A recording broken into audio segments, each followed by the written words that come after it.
नमस्कार दोस्तों, crime channel पर आपका स्वागत है। रात के 8 बज चुके हैं और कहानी का सिलसिला शुरू हो चुका है। मैं सच्ची घटना शुरू करूं उससे पहले यही कहना चाहूंगी कि अगर आप चैनल पर नए हैं तो चैनल को सब्सक्राइब जरूर कर लें, साथ में बेल आइकन जरूर प्रेस करें। उससे आप तक वीडियो का नोटिफिकेशन आसानी से पहुंच जाएगा। और उसके साथ ही अगर मेरी कहानी आपको जरा भी प्रभावित करती है, कहानी कहने का तरीका जरा भी प्रभावित करता है, तो मुझे कमेंट करके मोटिवेट ज़रूर करें।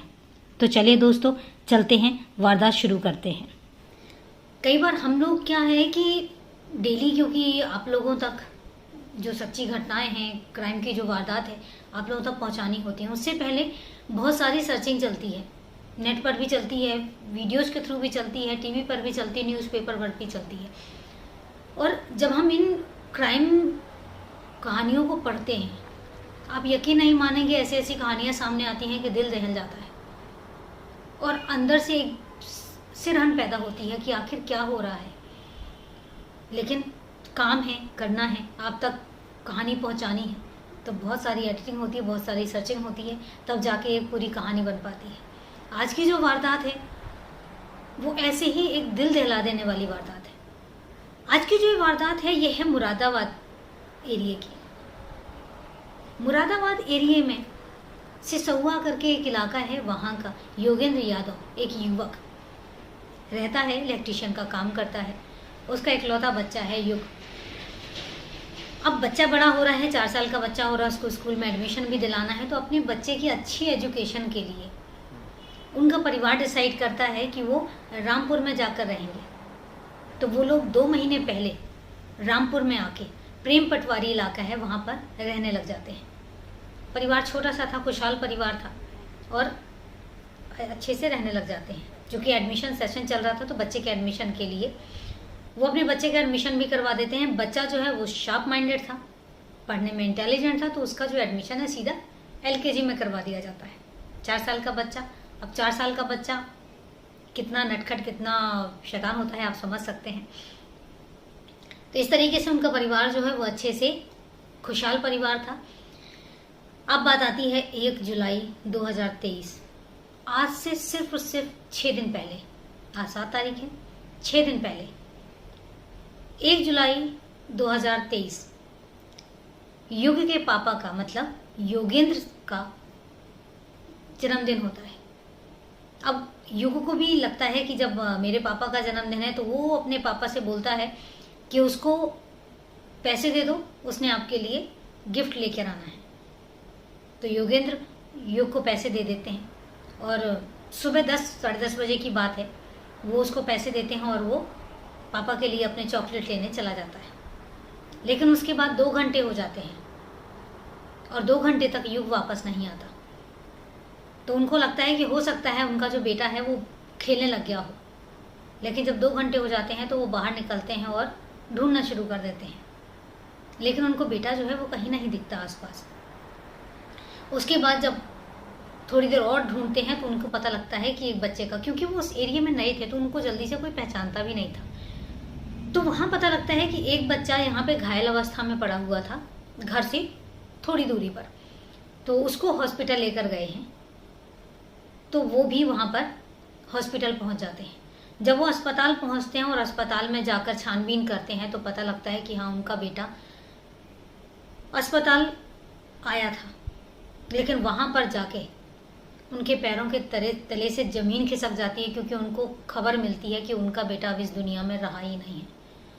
माँ बाप का रो रो कर बुरा हाल, परिवार वालों का रो रो कर बुरा हाल, उनको समझ नहीं आता कि ये हो क्या गया।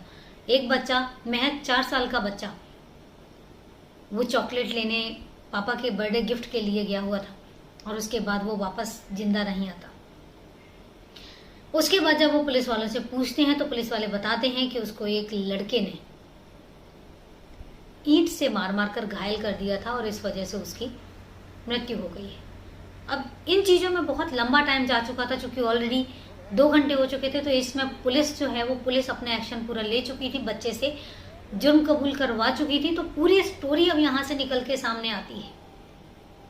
कहानी ये थी कि युग घर से निकलता है, रास्ते में ही उसको एक 10 साल का बच्चा, चूंकि वो माइनर है तो वहाँ यहाँ पर उसका नाम नहीं लिया जा रहा है, वो 10 साल का लड़का जो है वो युग को मिलता है और वो दोनों खेलने लग जाते हैं।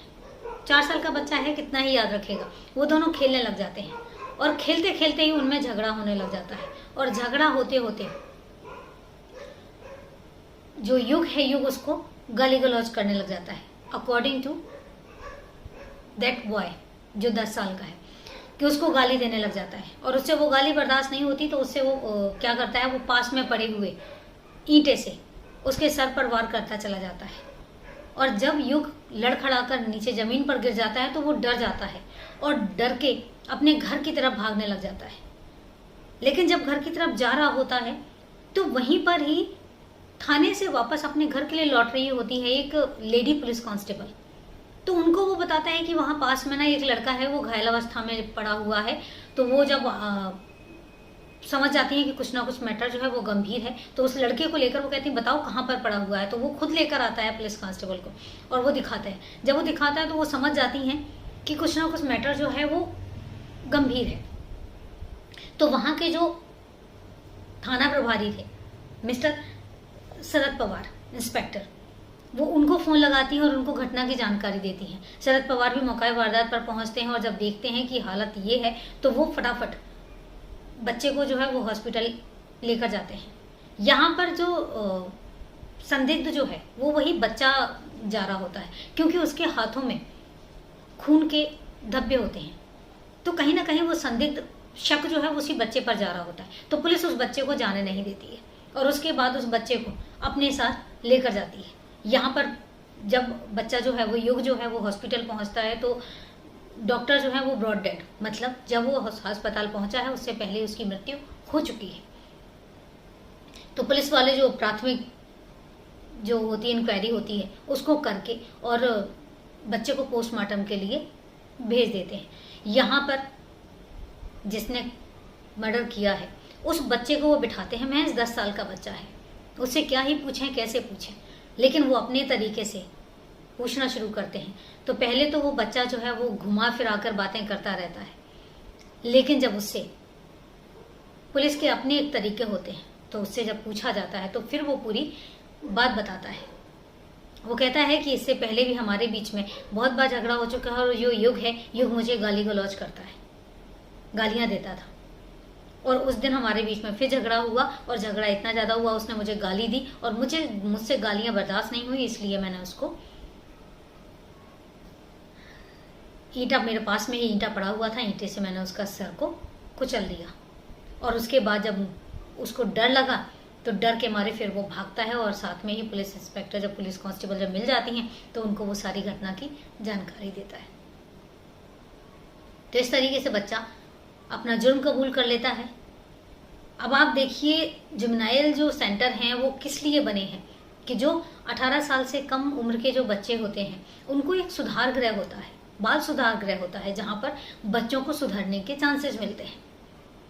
सजा भी ज़्यादा नहीं होती है, लेकिन जो ये बाल सुधार गृह हैं ये 10 साल के बच्चों के लिए नहीं है। 10 साल की उम्र होती ही क्या है, बच्चे को पता भी नहीं चलता, लेकिन ये मानसिकता आई कहाँ से।